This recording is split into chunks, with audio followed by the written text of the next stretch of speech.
Hey, what's going on, everybody? Today I will be doing the final installment in the Crosman Destroyers versus the Crosman Destroyer EX pellets that I purchased from Walmart for $2.88. These are 5 pellets that I've recovered that I fired into an 18 gauge steel plate to flatten them out and see how they would flatten out. They did pretty well, and against this 24 gauge steel pipe, they were able to, you can kind of see that it was able to punch through about halfway on that impact on the left all the way, kind of punched through a little bit on the center impact, and then for whatever reason it didn't punch through at all on that top impact, but 2 out of 3 is not that bad.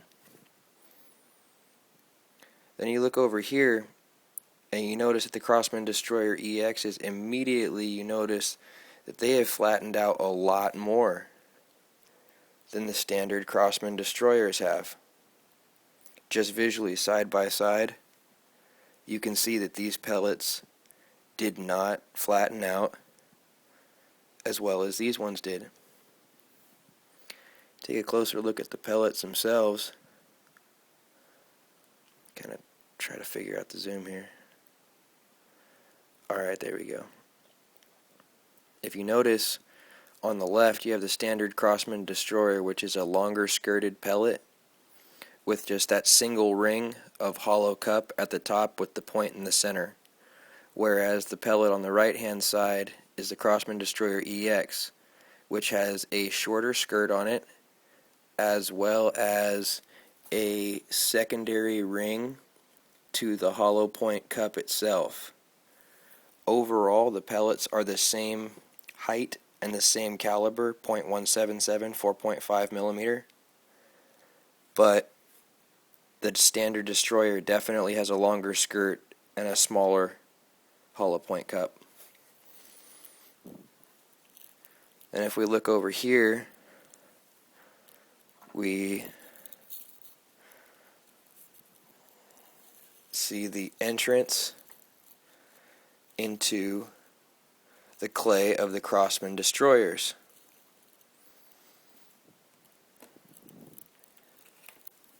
We also have the entrance into the clay of the Crosman Destroyer EXs. Now on the Crosman Destroyer EXs, the pellets basically just fell out the back under almost no velocity. So they did pass completely through these 2 sections of clay, but they did not come out the back with any type of power or velocity.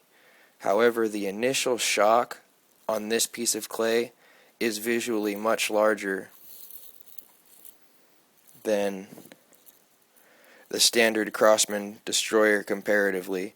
You can see the Crosman Destroyer, the standard one, is on the bottom, and the Crosman Destroyer EX is in the yellow clay on the top. Now on the exit for the standard Destroyer,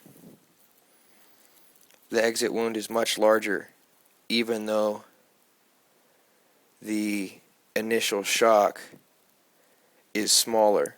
And this is because this round actually came out under a much higher velocity and passed through cleanly all the way through without losing too much of its velocity through this clay.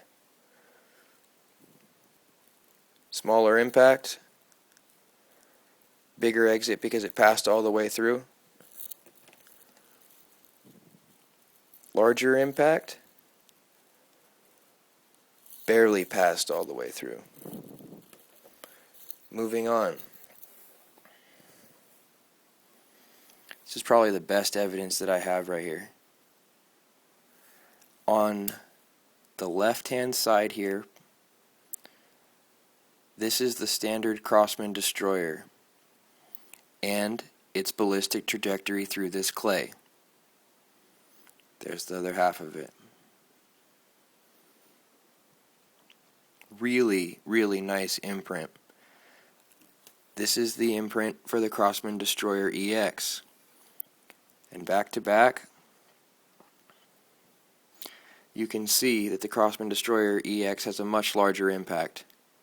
but does not penetrate as deep as the standard destroyer does.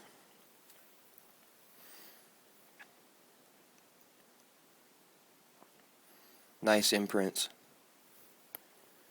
Nice imprints. I almost want to fill these with paraffin wax and get a mold out of them, but for right now, I pulled these out of the refrigerator before I shot them so they would be an even consistency, and then before I cut them open, I froze them again in the freezer so that they would be as firm as possible, so I wouldn't really mess the results up, and I would be able to give you guys a good representation of what these do on impact.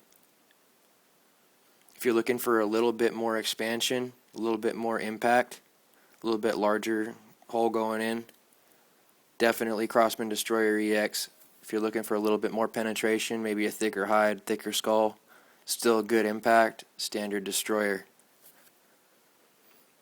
One final follow-up piece of information. The Crosman Destroyer took 2 shots stacked on top of each other at point blank range from 12 inches to punch through this 18 gauge steel plate, whereas the Destroyer EX needed 3. I think the definitive result is, if you need a little bit more penetration, go with the standard Crosman Destroyer. If you need a little bit more expansion and impact, go with the Destroyer EXs. For me, I know the next time I go ratting, I will absolutely have nothing but Crosman Destroyer EXs, because they won't pass all the way through and they'll have absolutely immediate knockdown power with a well-placed shot. Alright, you guys, well, this concludes my Destroyer versus Destroyer EX series. Hope you guys have enjoyed it as much as I have. Rate and subscribe.